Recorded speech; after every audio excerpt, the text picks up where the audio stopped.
May mga single ba dito? Taas kamay. Single ka? Alam niyo po kung bakit ko tinatanong? Mamuyag ka na.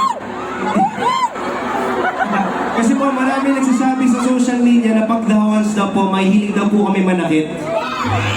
Hoy, kanel! Totoo ba yun? Ako. Ang hindi po nila alam, Ihatid kita!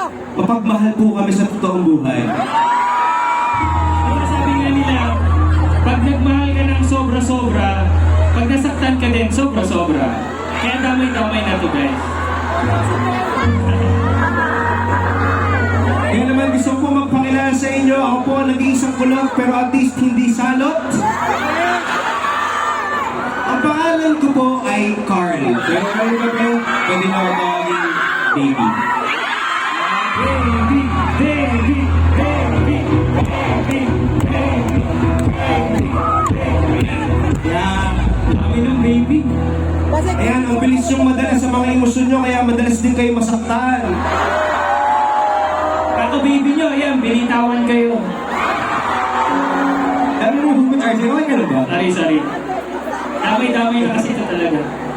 And muli po, kami po ang Bandang Dahongans at nagpapasalamat kami sa pag-imbita dito sa bahay niyo. Pwede ba nating palakpakan ulit lahat? Ang naging dahilan ng pagpalito namin ngayong gabi. Sino po dito? Pagod na kayo!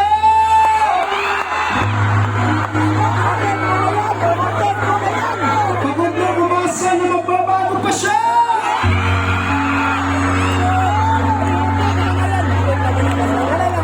Pagod lang maniwala sa mga pangako niya!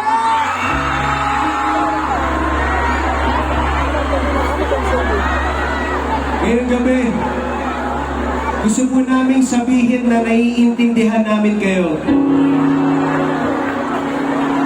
Nakakapagod nga naman yung mga taong pupuyatin ka pero hindi ka naman pala jojowain.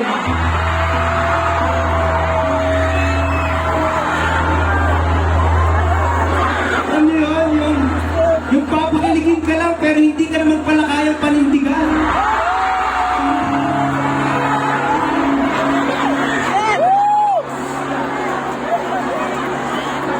Yung sa chat, ang galing-galing niyang magpatawa.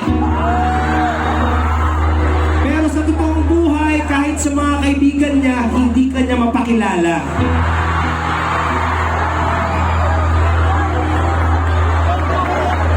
Tapos malalaman mo, kaya pala.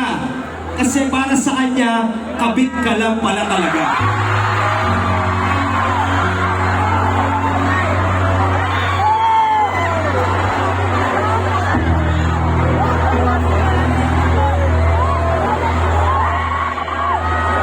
Iliganon! Okay lang mapagod sa trabaho. Okay lang mapagod kakaaral. Ang hindi okay, yung napapagod ka para sa taong hindi ka naman na-appreciate.